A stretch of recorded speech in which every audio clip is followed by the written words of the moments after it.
अमचन music की शानदार प्रस्तुति।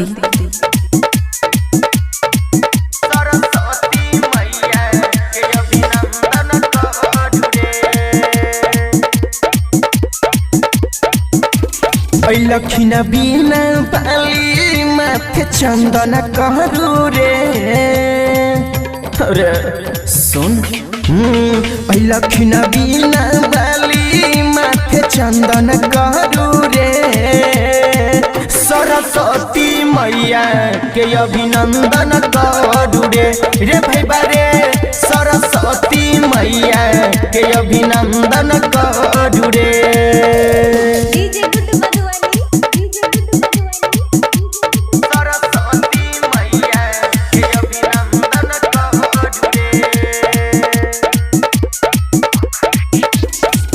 बाजा भाग्य बिना बाली लखिन दुआरे चंदन पखारू माँ के करू जय जयकारे करू जय जयकार। बाजा भाग्य बिना बाली लखिन दुआरे चंदन पखारू माँ के करू जय जयकारे। मैया के भगती में सब दन दन करू रे मैया के भगती में सब दन दन करू रे।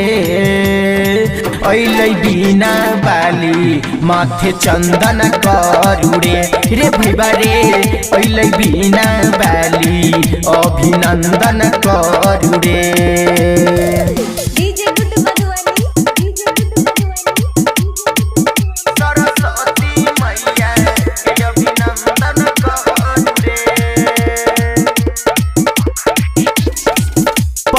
पर शादी लेके चरण में चढ़ाबू पुरोहित बजा के पूजा पाठ करबाबू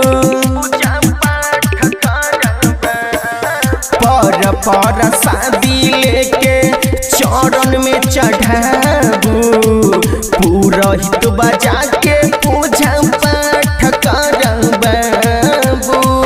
विक्रम बिहारी संगे वंदन करू रे किशन लाल पुजारी संगे वंदन करू रे।